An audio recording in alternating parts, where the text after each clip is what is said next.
Hey, it's Erica. Welcome back to my channel.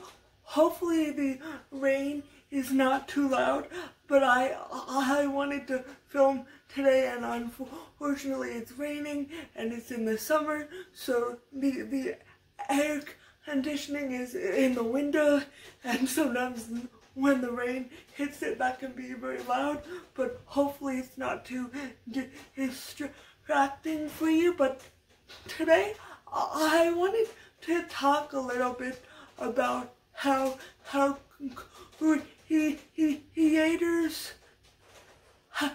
creators respond to criticism, and particularly how they respond to criticism when there is a shift in their content, and when the audience doesn't necessarily respond well to that shift, and then how the creator responds in return to that. Because I feel like, at least for myself, and I can't really speak for other creators, but I always thought, oh, well, I can just have a video go viral and I'll get a bunch of subscribers, and then it won't matter what content I make because I'll have people watching.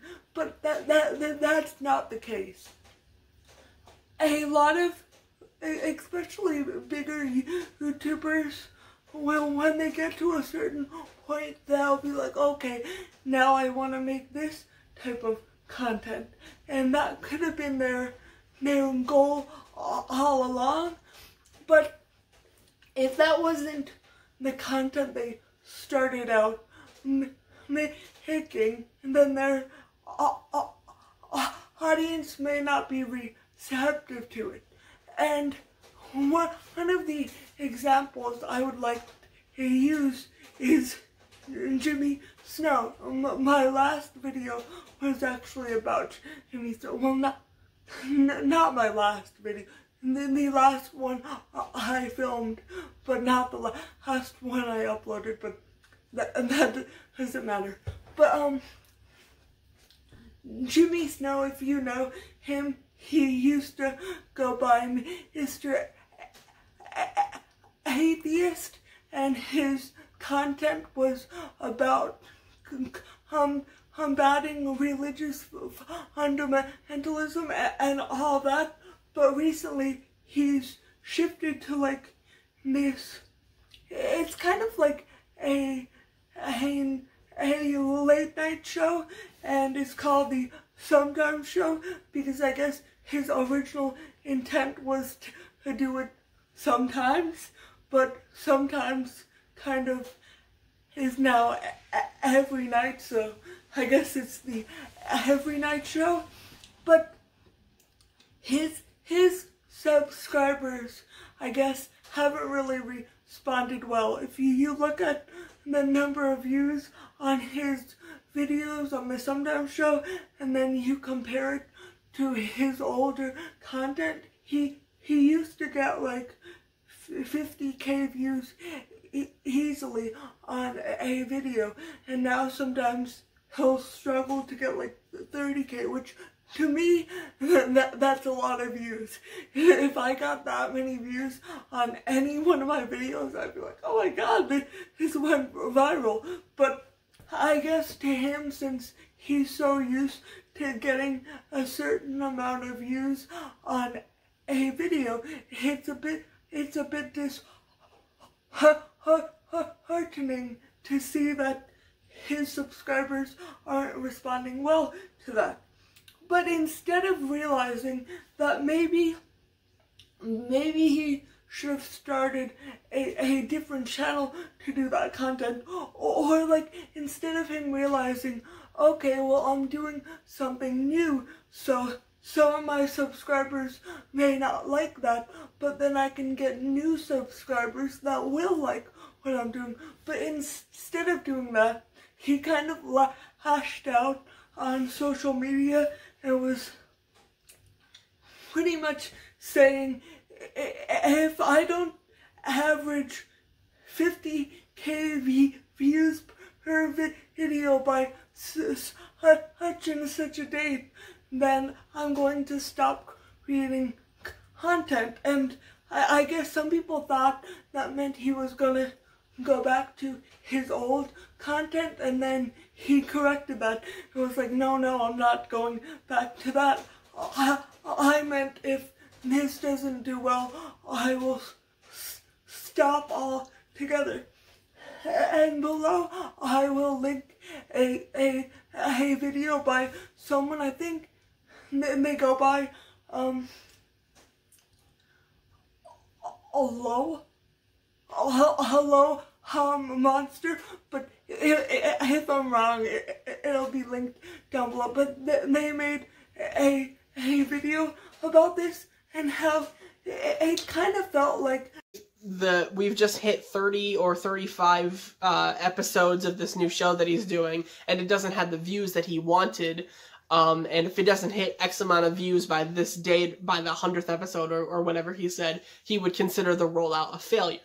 Now, on its own, in a bubble, I don't have any problem with this post really at all. It makes sense, you know, if he has this huge production team, obviously he needs the right amount of views to continue to do it. If he has to, you know, if he's not making ends meet or whatever, I totally understand how, you know, you might need to be like, hey, you know, this isn't working because it's not getting the right amount of views. And so on its own, I get this message, and I really don't have that much of a problem with it, as I've said similar things in the past.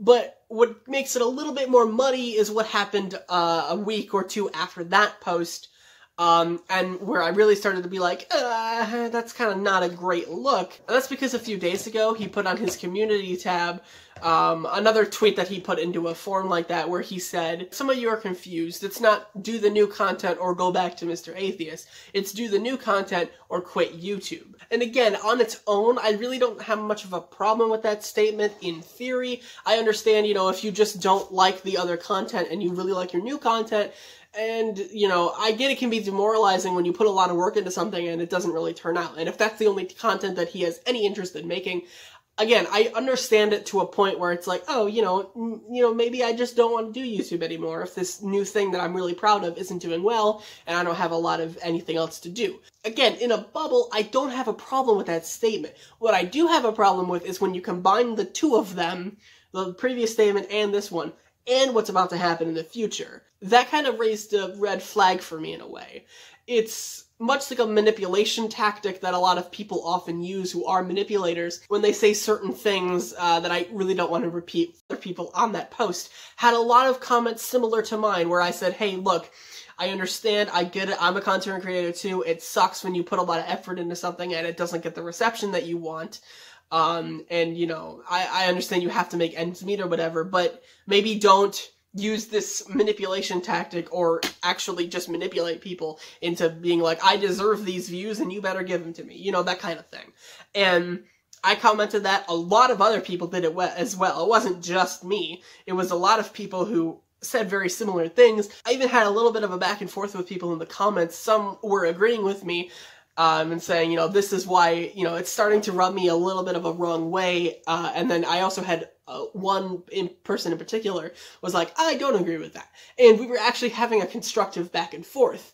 And I got a notification that was like, hey, this person responded to your comment or whatever, from YouTube. So I went to click on it. I clicked on it on my phone and it said a network error, couldn't, you know, go to the thing. I was like, oh, that's weird. My phone must be acting dumb because it does that sometimes. So I went out of it and clicked back onto the link and it still wasn't working. Then I got a little curious and I was like, wait, did he delete the post? So like, what's going on here? So I went to the community tab. That's what happened. He deleted it. That's why I haven't been showing you the actual post like I did the last one, because it's deleted. I didn't think to screenshot it at the time, so I don't have any evidence of it, but it was there. Some other people do that, and there's even some evidence that I'll show later on that it was like, yeah, this happened. I'm sorry I didn't get the screenshot. I didn't think it would be taken down, but I do have some of the replies that I got. If that wasn't already a little bit weird enough where he starts to get a little bit of heat and then it's just deleted, that's kind of suspicious. But what makes it even worse is what happened like 2 minutes later after the post was deleted. He posted another thing on his community tab. This time it was just text. And he said, "The Sometimes Show is the best thing I've ever created," or something along those lines. And that wasn't really the point of a lot of our arguments. And it came across as a little like, oh, I'll just delete that to get rid of the backlash. Again, if that was his intent or not, I really don't know, but that's what it boils down to. All of the criticism he was getting on that other post is gone now because the post is gone as well. So myself and a lot of other people re-commented what we were saying. I didn't, copy and paste anything. I just typed a new thing where it was like, did you really delete your thing because of criticism? And there was, again, a lot of people in the comments were saying this. I don't want to say everyone was saying it because that's not true. Some people were just either oblivious to what was happening or didn't really care, and they were like, oh yeah, the Sometimes Show was good. And again, I kind of like the Sometimes Show that he does. I'm not making this video because I dislike the new content. I've watched it. I don't watch it all the time, but I do still watch it. I watch it about as much as I did the other one. So it's not that I'm making this because I hate the new content or anything. It's because the way that what happened rubbed me, and I think a lot of people, kind of the wrong way. Now, at this point, I did start screenshotting because I'm like, what happens if this one gets taken down? And I kind of already thought I wanted to make a video on it.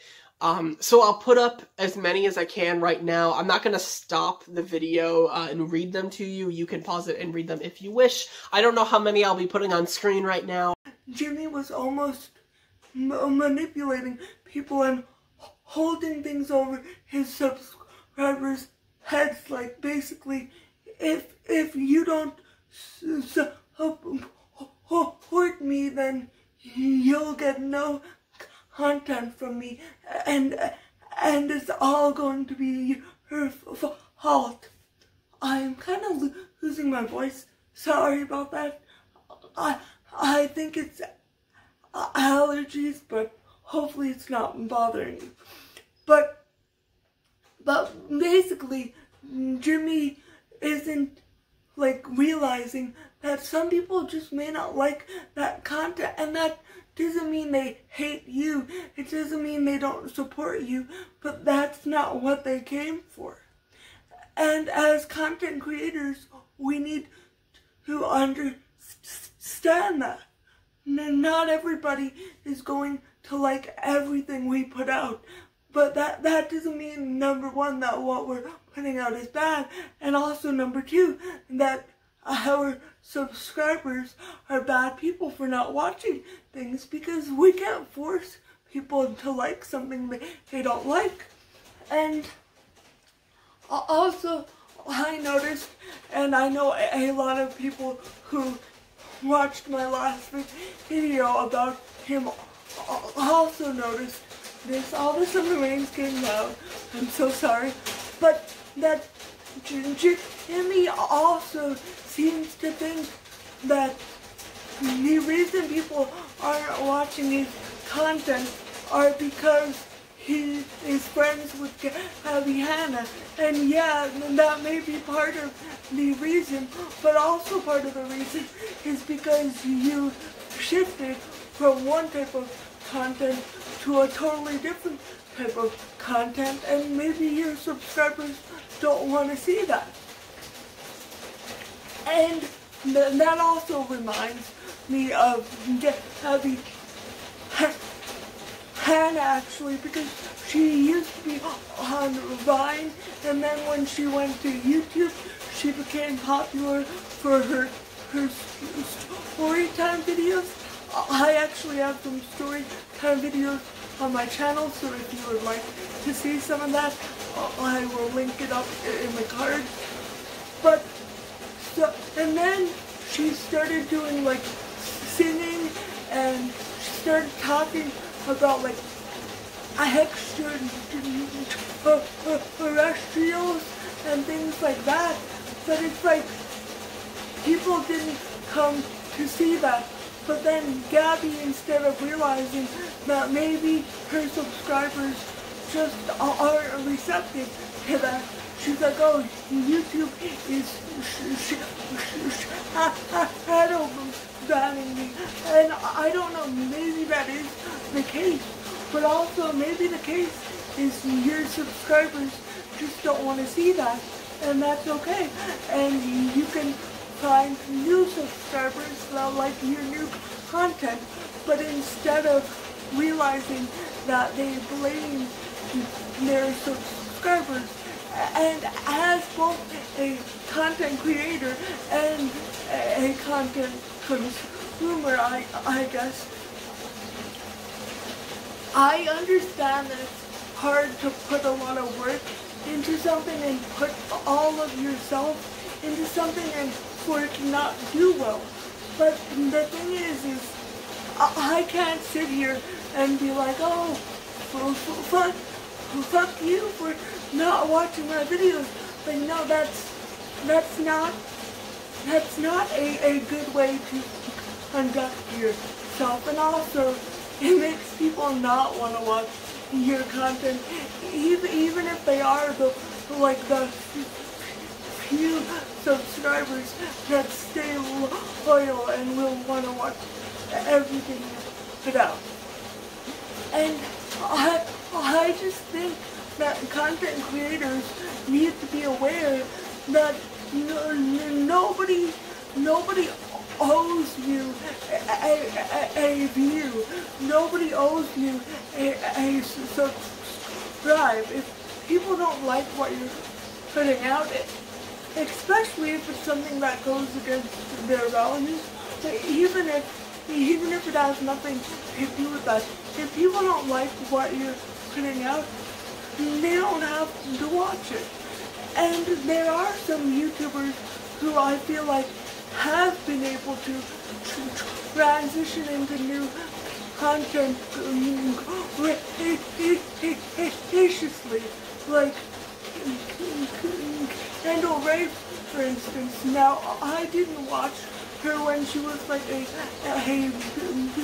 beauty/lifetime YouTuber, but I've watched like her true crime and her more like weird content or whatever, and I really enjoyed that.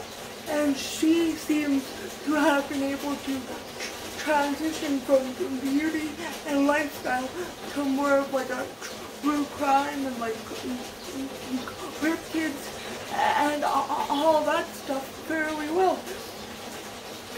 And to be fair, I did not watch her back in the day, so maybe she did lash out at people, and if she did, feel free to correct me down below.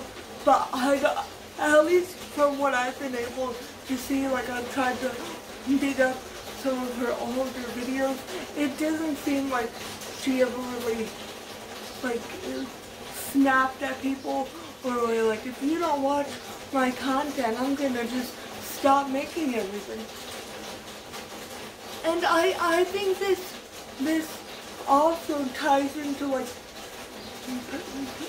parasocial relationships, because